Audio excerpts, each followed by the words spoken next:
Those who seek to control our mind and our very existence. They have taken the greed of the capitalist, the evil of the fascist, the subjugation of the communist, and moulded it into one ruling philosophy of fear, control, and deception. The free thinker scares them for maybe two reasons. The first reason is they can awaken minds, and these minds can be free also. The second reason, and probably the one they most fear, is when these minds are free, they are free to manipulate them in much the same way, especially if these minds work from the summit of the moral high ground.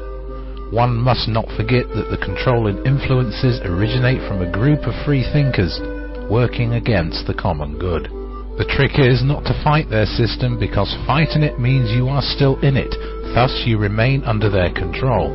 It is their system, they designed and sculptured it, and every move against it from those within it is countered. It has been designed this way. The ones at the top are not within this system, as they did not make it for themselves. They are free thinkers working against the common good, so how does one cope with this system? The system is invisible, yet it exists. It exists in the mind. It is a thought form that plays with and manipulates our primeval emotions, namely fear. Fear is the illusional key to the jailer's door that traps you. Yet fear is but another thought form, an illusion you can't touch, you can't see, but we are made to believe it is real nonetheless. How can they do this?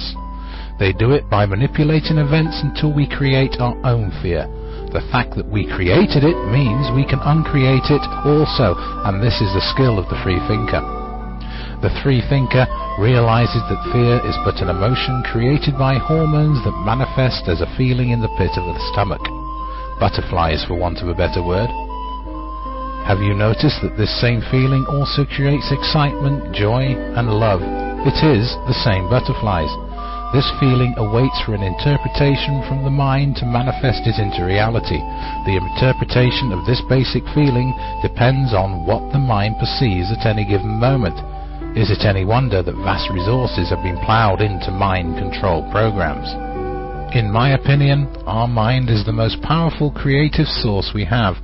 It can build houses, it can create the most beautiful pictures, it can draw an idea, then manifest this idea into other people's reality, much like an artist does when he creates a scene in his head, then transfers it to canvas.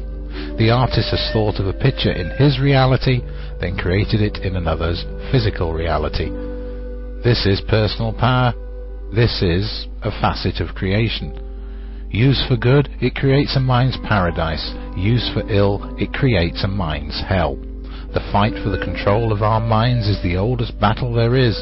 Our minds are powerful because power is not with the person who moves the mountain. The power is in the spark of thought that decided to do it in the first place. A very good friend of mine says that the system is like a mammaric virus, or is indeed a mammaric virus.